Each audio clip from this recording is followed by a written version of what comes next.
Good evening.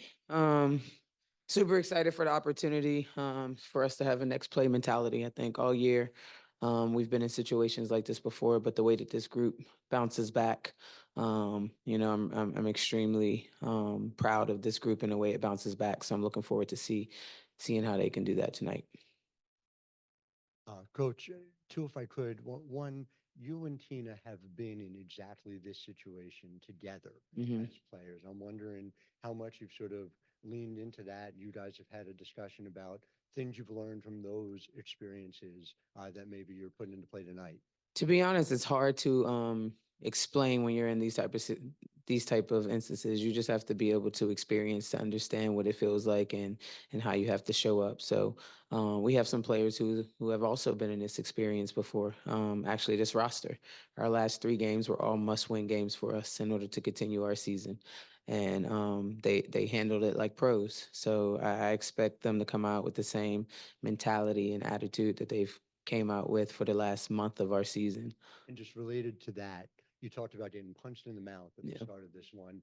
Obviously, a fast start helps Yeah. any team, but how critical is it in this particular situation, knowing the stakes? Yeah, we have to. I think our mentality has to be there first and foremost before we physically can do that. We have to have a mentality that we're gonna push first. You know what I mean? And we're not gonna be bullied or anything like that. We're gonna throw the first punch. And so I think if we come out with that focus and that mentality, like we'll put ourselves in a good position. Hmm. Hey, Tanisha.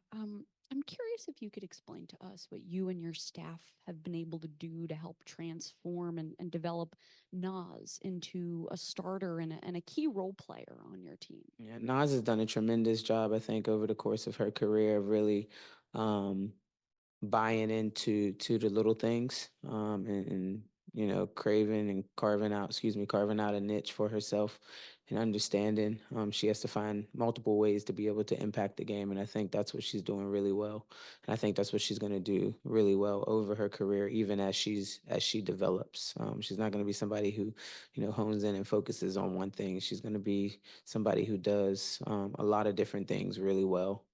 So she's always going to be um, a valuable piece anywhere she goes. Appreciate that. And also, I'm just curious if you could take us through the discussions that you and Dan had about leading you to sign Kalu and how much of a WNBA future you think she can have. Yeah, it's not for me to say anything about WNBA future, anything like that. But for us, we were down a body, and you want to go into the playoffs with as many experienced players as you can. Her experience, obviously, being in the Olympics, playing on a big stage, was really important and really a valuable piece. Sandy mentioned, referencing this morning New York's first round match with Washington last year and just how Washington pushed New York in the first round. I'm just curious if you mentioned at all, today or in the lead up to, into today's game, the playoff series with Dallas last year at all and the game two performance last year at all, or did you flush that, move on, completely different year? Yeah, we're focused on where we are right now.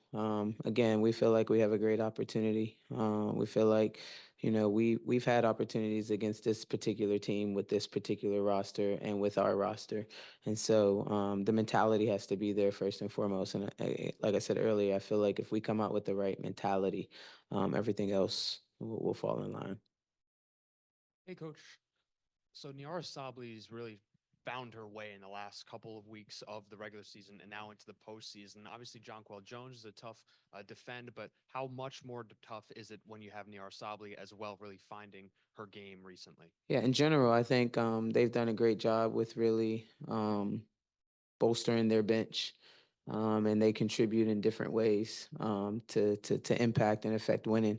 And ER is just another one of those who comes in and you see that there's no real drop off. Obviously, she has experience too, playing at the highest level within the Olympics as well, and her time in Oregon, and just getting healthy now and able to be out there and contribute. She's a top five pick for a reason. So now she's able to get opportunity to show that. Coach, can you talk a little about the joy that it seems Tina has found this year? I mean, she's always been a great player, but it Mhm. seems she's happy, smiling, Yeah. enjoying her role as being a leader on this team, vocally and on the court. Yeah, I think the experience Tina had the last couple years, being able to just, be in a situation where you kind of relax and really enjoy the game of basketball again, because I think that's important for all of our players. There's a love that they play with and a joy that they play with. Everybody that plays this game loves it. You hope you hope that they all love it, and so I think like maybe it's just like a renewed and a refreshed start for her. So there's a sense of like relaxation, and breathing room, and you're able to just be able to play free. And I think that's what you're seeing. Hi, Coach. How you doing? Thank you for taking the time. Well, you've seen a different look with Coach Sandy Brondello starting layover Courtney Vandersloot. How much time have you guys had to prepare for this change, and how much has Leo been on the scouting report for you? Like, how much of a focus will you put on her tonight? I mean, she started for them a lot of games. This is the first game she started for them. When Courtney was out for the games that she was out, she was starting for them. And played well for them in those lineups. So we know that their big lineup is a lineup that causes a little bit of problems, not just for us, but for other teams as well, just because of their size. But I mean, that kid is a good basketball player. She's on the German Olympic team for a reason. She has a skill set to be able to be here, which is why they brought her in. So I mean, she's obviously part of the scouting report and the things that she brings to the table to help them. Hi, Tanisha. Hey. In post game, Ryan mentioned that in the third quarter, the team had a lot more space to work with, and that's how she was able to really sort of find that success in scoring. Yeah. How do you think you guys will be able to sort of build off her third quarter and sort of bring it into tonight's game? Yeah, that's a good observation. We felt like we needed to open it up a little bit more because of their size. And we do a lot of screening with our smalls and with our bigs, sometimes double screening. So trying to open it up a little bit more so those Rye, Leash, they can have more space to operate, so the switching doesn't affect us as much. So we'll look at that tonight. We'll see what we can do tonight to kind of try to open that up and free her up a little bit more. Hi, Coach. Thank you for taking the time. Over the last two games against New York, you have put in 84 points per game, which New York has expressed some displeasure over. 84 points in the paint combined over the last two games. I apologize. Okay. So, and you got Jonquel and Niara in foul trouble in the last game too. So, how can you use the interior to your advantage despite New York's size tonight? And how can that push you further to victory? How can you make that a bigger advantage tonight? Yeah, I think for us, a lot of that happens within our transition. In that first game, we didn't get much transition because we didn't get many stops. So it really starts with us being able to get stops on the defensive end, so we can get out and run and get some easier points transition. Obviously, we have Tina Charles, who's a future Hall of Famer, and we got to get her touches down there. Anytime you put pressure at the rim, you know what I mean, that really opens things up. So but it starts with us on the defensive end, trying to get out, get some stops, so we can get out and run in transition.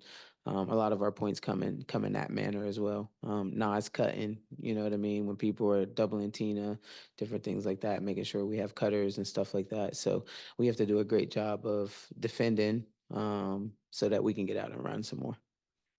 No problem. Thank you. We'll go to one on Zoom. Go ahead, Megan. Hey, Coach, good to see you. Wanted Thank you. to ask you, in the other pregame presser, Coach Brondello was talking about how they use Bednaja to kind of disrupt Jordan's timing did. and that nature, without revealing, obviously, game plan. Did you notice that, of course, when you went back and looked at the film, and how do you kind of account for something like that? Yeah, I think I noticed it in the game, Megan. Oh, it really slowed down our transition. Jordan's a big piece of that. She understands that. But I think some of that was also Jordan. Jordan can correct some of that stuff by picking up her pace a little bit as well. So I think again, like I talked about the mental earlier and the mindset earlier. If Jordan wants to speed the ball up, she can speed the ball up. It's just a mentality that she's going to get the ball in and she's going to push the pace the way she needs to. But it also starts with our defense. Again, getting stops so we can be able to get runs, so we're not always taking the ball out of the net. And think that happened a lot, especially in the first half, especially in the first quarter. Our second quarter, third quarter, and fourth quarter wasn't as bad as that first quarter, and they're scoring 30 points. It's hard to get the ball in transition when you're always taking it out the net. Thank you, guys.